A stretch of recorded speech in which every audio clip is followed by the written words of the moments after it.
When my boss walked into my office, it was exactly 2:17 p.m. I know this because I looked at the clock on the wall.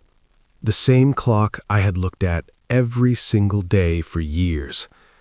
Every day I left for lunch at the same time.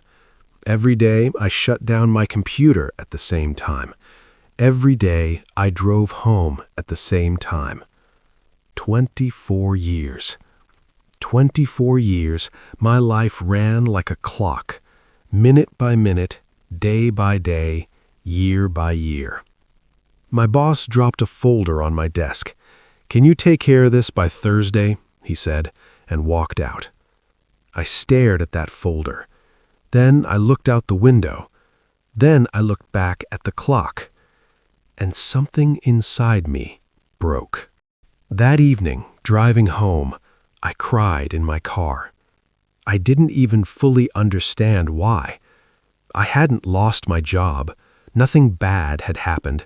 My salary came in every month. My bonuses were there. I had health insurance.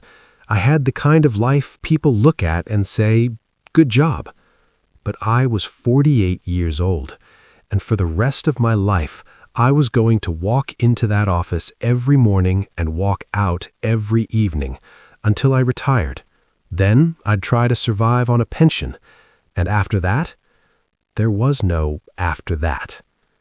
That night, I sat down with my wife. I said, "I want to quit."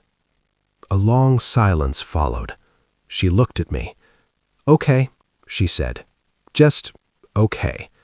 That one word both saved me and pushed me to the edge of a cliff. I'll be honest with you. The first week after I handed in my resignation was incredible. I slept in, I drank my coffee slowly. For the first time ever, I was the one dropping the kids off at school. I felt light, free, happy. Then the second week came, and reality knocked on the door. I opened my banking app. A few months of savings, a mortgage payment, 3 kids in school, bills, and no paycheck coming in at the end of the month. The first panic attack hit that night. I woke up at 4 a.m., staring at the ceiling. What have I done? I thought. I'm 48 years old. I walked away from a stable income. Am I out of my mind? My wife was sleeping next to me. I couldn't even look at her. She had trusted me. What was I doing? Here's what I need to tell you. That period was the first time in my life I truly faced the financial truth. 24 years of work, good money earned, but what did I actually have to show for it? A house still under a mortgage, a small amount in savings, and beyond that, nothing. For years, I took my paycheck, spent it, waited for the month to end, then waited for the next paycheck. I called that life. But it wasn't life. It was a cycle. A cycle almost impossible to break. I started studying how wealthy people actually make money. I read books. I listened to podcasts. I dug into the stories of successful entrepreneurs. And I came face to face with a truth that both angered me and woke me up. A salary will never set you free. A salary is the price you pay for letting someone else control your time. You get the same amount every month, no matter how hard you work.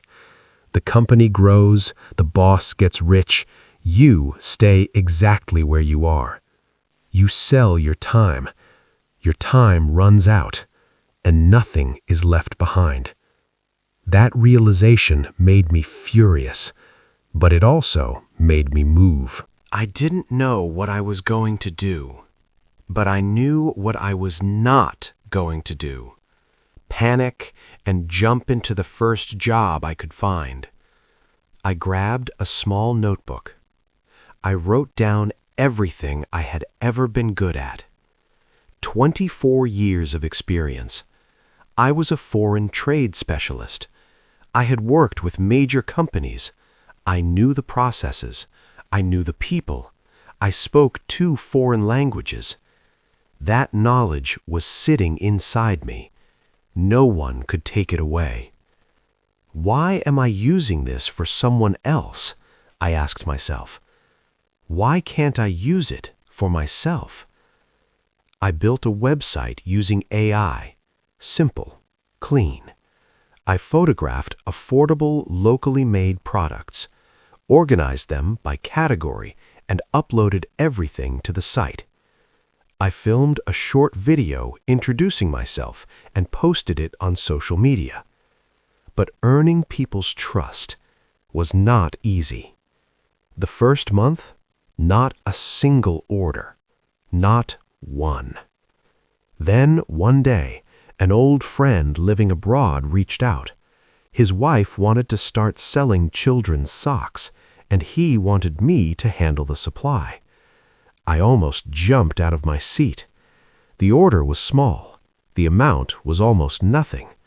But for the first time in my life, I was doing my own thing. That feeling was priceless. When I sent that first invoice, my hands were shaking. It was a small number, nothing compared to my old salary, but that money was mine. My time, my knowledge, my decision, earned without asking anyone's permission. That feeling was something else entirely. It wasn't easy, I'll be straight with you. By the 4th month, the savings were gone. My wife and I had real arguments. One night she said, "Maybe you should go back to work." I understood her. In a way, she was right. But there was a voice inside me saying, no. Clear, firm, unmistakable.